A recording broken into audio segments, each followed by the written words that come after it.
परंतु जर ती गुंडागर्दी मोडायची असेल तर परळीतलं विशेषतः पोलिसांचं सिंडिकेट उद्ध्वस्त करणं गरजेचं आहे की पुरावे जर तुम्ही शपथपत्र करून दिलेत आणि तरीही त्याच्यावर कारवाई होत नाही, याचा अर्थ मुख्यमंत्र्यांना वाल्मिक कराडला वाचवायचं आहे का? तर मित्रांनो, सुषमा अंधारे, फडणवीस व वाल्मिक कराडवर हे चिल्लेले दिसत आहेत व वाल्मिक कराडला फाशी करा असंही त्यांनी वक्तव्य केलेलं आहे. तर या CCTV फुटेजनुसार वाल्मिक कराड व सरपंच संतोष देशमुख यांचे जे मारेकरी आहेत यांची मिटिंग झालेला हा व्हिडिओ आहे. हा व्हिडिओ पोस्ट करत सुषमा अंधारे चांगले संतापले आहेत. बघूया सुषमा अंधारे नेमकं काय म्हणतात. बीड जिल्ह्यामध्ये जर खरंच माननीय मुख्यमंत्री महोदयांची आणि पालकमंत्री तथा उपमुख्यमंत्री महोदयांची खरंच तिथली गुंडागर्दी निपटून काढण्याची इच्छा असेल तर, आणि ज्या पद्धतीने मंत्री महोदय धनंजय मुंडेजी सुद्धा म्हणताहेत की संतोष देशमुखांच्या मारेकऱ्यांना फाशीची शिक्षा व्हावी, तर मला वाटतंय धनंजय मुंडेंनी सुद्धा या गोष्टीला आडकाठी आणण्याचं काही कारण नाही. त्यांची इच्छा असू शकते, परंतु जर ती गुंडागर्दी मोडायची असेल तर परळीतलं विशेषतः पोलिसांचं सिंडिकेट उद्ध्वस्त करणं गरजेचं आहे.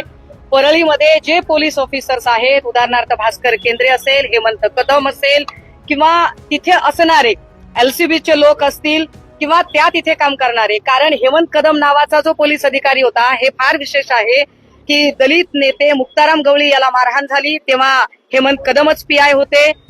महिला पत्रकार सुकेशनी नाईकवाडेला मारहाण झाली तेव्हाही PI हेमंत कदम होते. अनेक लोकांवरती खोटे गुन्हे टाकले तेव्हाही PI हेमंत कदम होते. विशेष गोष्ट, बाबू आंधळे बबन गीते प्रकरण झालं तेव्हा सुद्धा काही काळासाठी बदलून गेलेले आणि पुन्हा आलेले PI हेमंत कदमच होते. जर खरंच न्याय पाहिजे असेल तर परळीतलं पोलिसांचं सिंडिकेट पहिल्यांदा उद्ध्वस्त करणं गरजेचं आहे. धनंजय मुंडे यांच्या राजीनाम्याच्या मागणीसाठी आता अंजली दमानींनी अजित पवारांची वेळ मागितली आहे.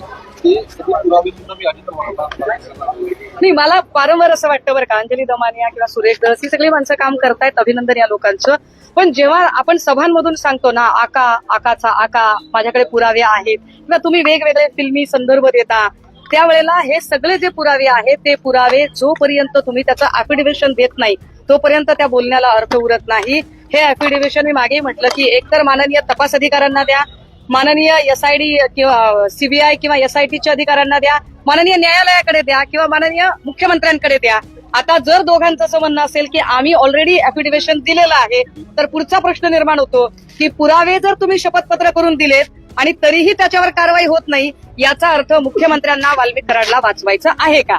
आणि जर पुरावे दिलेलेच नसतील तर मग नुसतेच आक्रोश मोर्चातून आमच्याकडे एवढे पुरावे आहेत असा कागद उडवण्यात काय अर्थ आहे? दोन्ही गोष्टी समजू. मुख्यमंत्री महोदयांची खरंच तिथली गुंडागर्दी निपटून काढण्याची इच्छा असेल तर, आणि ज्या पद्धतीने मंत्री महोदय धनंजय मुंडेजी सुद्धा म्हणताहेत की संतोष देशमुखांच्या मारेकऱ्यांना फाशीची शिक्षा व्हावी, तर मला वाटतंय धनंजय मुंडेंनी सुद्धा या गोष्टीला आडकाठी आणण्याचं काही कारण नाही. त्यांची इच्छा असू शकते, परंतु जर ती गुंडागर्दी मोडायची असेल तर परळीतलं विशेषतः पोलिसांचं सिंडिकेट उद्ध्वस्त करणं गरजेचं आहे. परळीमध्ये जे पोलीस ऑफिसर्स आहेत, उदाहरणार्थ भास्कर केंद्रे असेल, हेमंत कदम असेल किंवा तिथे असणारे LCBचे लोक असतील किंवा त्या तिथे काम करणारे, कारण हेमंत कदम नावाचा जो पोलीस अधिकारी होता हे फार विशेष आहे की दलित नेते मुक्ताराम गवळी याला मारहाण झाली तेव्हा हेमंत कदमच PI होते. महिला पत्रकार सुकेशनी नाईकवाडेला मारहाण झाली तेव्हाही PI हेमंत कदम होते. अनेक लोकांवरती खोटे गुन्हे टाकले तेव्हाही PI हेमंत कदम होते.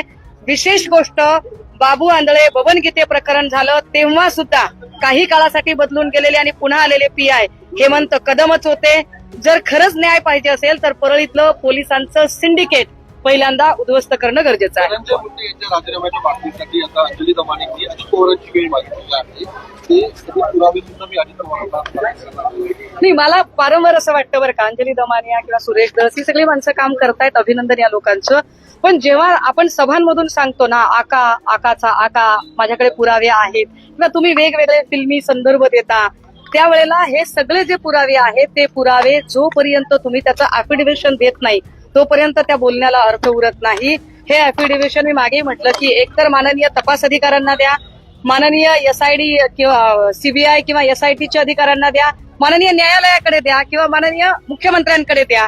आता जर दोघांचं असं म्हणणं असेल की आम्ही ऑलरेडी ऍफिडेव्हिशन दिलेलं आहे, तर पुढचा प्रश्न निर्माण होतो की पुरावे जर तुम्ही शपथपत्र करून दिलेत आणि तरीही त्याच्यावर कारवाई होत नाही, याचा अर्थ मुख्यमंत्र्यांना वाल्मिक कराडला वाचवायचं आहे का? आणि जर पुरावे दिलेलेच नसतील तर मग नुसतेच आक्रोश मोर्चातून आमच्याकडे एवढे पुरावे आहेत असा कागद उडवण्यात काय अर्थ आहे? दोन्ही गोष्टी समजायची इच्छा असेल तर, आणि ज्या पद्धतीने मंत्री महोदय धनंजय मुंडेजी सुद्धा म्हणताहेत की संतोष देशमुखांच्या मारेकऱ्यांना फाशीची शिक्षा व्हावी, तर मला वाटतंय धनंजय मुंडेंनी सुद्धा या गोष्टीला आडकाठी आणण्याचं काही कारण नाही, त्यांची इच्छा असू शकते. परंतु जर ती गुंडागर्दी मोडायची असेल तर परळीतलं विशेषतः पोलिसांचं सिंडिकेट उद्ध्वस्त करणं गरजेचं आहे. परळीमध्ये जे पोलीस ऑफिसर्स आहेत, उदाहरणार्थ भास्कर केंद्रे असेल, हेमंत कदम असेल किंवा तिथे असणारे एलसीबीचे लोक असतील किंवा त्या तिथे काम करणारे, कारण हेमंत कदम नावाचा जो पोलीस अधिकारी होता हे फार विशेष आहे की दलित नेते मुक्ताराम गवळी याला मारहाण झाली तेव्हा हेमंत कदमच पीआय होते. महिला पत्रकार सुकेशने नाईकवाडेला मारहाण झाली तेव्हाही पीआय हेमंत कदम होते. अनेक लोकांवरती खोटे गुन्हे टाकले तेव्हाही पीआय हेमंत कदम होते. विशेष गोष्ट, बाबू आंधळे बबन गीते प्रकरण झालं तेव्हा सुद्धा काही काळासाठी बदलून गेलेले आणि पुन्हा आलेले पीआय हेमंत कदमच होते. जर खरंच न्याय पाहिजे असेल तर परळीतलं पोलिसांचं सिंडिकेट पहिल्यांदा उद्ध्वस्त करणं गरजेचं आहे. धनंजय मुंडे यांच्या राजीनाम्याच्या मागणीसाठी आता अंजली दमाने ही अजित पवारांची वेळ मागितलेली आहे. ते सगळे पुरावे सुद्धा मी अजित पवारांना नाही, मला वारंवार असं वाटतं बरं का, अंजली दमानिया किंवा सुरेश धस ही सगळी माणसं काम करतायत, अभिनंदन या लोकांचं. पण जेव्हा आपण सभांमधून सांगतो ना आकाचा आका, माझ्याकडे पुरावे आहेत किंवा तुम्ही वेगवेगळे फिल्मी संदर्भ देता, त्यावेळेला हे सगळे जे पुरावे आहेत ते पुरावे जोपर्यंत तुम्ही त्याचं अॅफिडेव्हिशन देत नाही तोपर्यंत त्या बोलण्याला अर्थ उरत नाही. हे अॅफिडेव्हिशन मी मागे म्हटलं की एकतर माननीय तपास अधिकाऱ्यांना द्या, माननीय एसआयडी किंवा सीबीआय किंवा एसआयटीच्या अधिकाऱ्यांना द्या, माननीय न्यायालयाकडे द्या किंवा माननीय मुख्यमंत्र्यांकडे द्या. आता जर दोघांचं असं म्हणणं असेल की आम्ही ऑलरेडी अॅफिडेव्हिशन दिलेलं आहे, तर पुढचा प्रश्न निर्माण होतो की पुरावे जर तुम्ही शपथपत्र करून दिलेत आणि तरीही त्याच्यावर कारवाई होत नाही, याचा अर्थ मुख्यमंत्र्यांना वाल्मिक कराडला वाचवायचं आहे का? आणि जर पुरावे दिलेलेच नसतील तर मग नुसतेच आक्रोश मोर्चातून आमच्याकडे एवढे पुरावे आहेत असा कागद उडवण्यात काय अर्थ आहे? दोन्ही गोष्टी समजू. आणि ज्या पद्धतीने मंत्री महोदय धनंजय मुंडेजी सुद्धा म्हणताहेत की संतोष देशमुखांच्या मारेकऱ्यांना फाशीची शिक्षा व्हावी, तर मला वाटतंय धनंजय मुंडेंनी सुद्धा या गोष्टीला आडकाठी आणण्याचं काही कारण नाही, त्यांची इच्छा असू शकते. परंतु जर ती गुंडागर्दी मोडायची असेल तर परळीतलं विशेषतः पोलिसांचं सिंडिकेट उद्ध्वस्त करणं गरजेचं आहे. परळीमध्ये जे पोलीस ऑफिसर्स आहेत, उदाहरणार्थ भास्कर केंद्रे असेल, हेमंत कदम असेल किंवा तिथे असणारे एलसीबीचे लोक असतील किंवा त्या तिथे काम करणारे, कारण हेमंत कदम नावाचा जो पोलीस अधिकारी होता हे फार विशेष आहे की दलित नेते मुक्ताराम गवळी याला मारहाण झाली तेव्हा हेमंत कदमच पीआय होते. महिला पत्रकार सुकेशने नाईकवाडेला मारहाण झाली तेव्हाही पीआय हेमंत कदम होते. अनेक लोकांवरती खोटे गुन्हे टाकले तेव्हाही पीआय हेमंत कदम होते. विशेष गोष्ट, बाबू आंधळे बबन गीते प्रकरण झालं तेव्हा सुद्धा काही काळासाठी बदलून गेलेले आणि पुन्हा आलेले पीआय हेमंत कदमच होते. जर खरंच न्याय पाहिजे असेल तर परळीतलं पोलिसांचं सिंडिकेट पहिल्यांदा उद्ध्वस्त करणं गरजेचं आहे. धनंजय मुंडे यांच्या राजीनाम्याच्या मागणीसाठी आता अंजली दमाने ही अजित पवारांची वेळ मागितलेली आहे. ते सगळे पुरावे सुद्धा मी अजित पवारांना नाही, मला वारंवार असं वाटतं बरं का, अंजली दमानिया किंवा सुरेश धस ही सगळी माणसं काम करतायत, अभिनंदन या लोकांचं. पण जेव्हा आपण सभांमधून सांगतो ना आकाचा आका, माझ्याकडे पुरावे आहेत किंवा तुम्ही वेगवेगळे फिल्मी संदर्भ देता, त्यावेळेला हे सगळे जे पुरावे आहेत ते पुरावे जोपर्यंत तुम्ही त्याचं अॅफिडेव्हिशन देत नाही तोपर्यंत त्या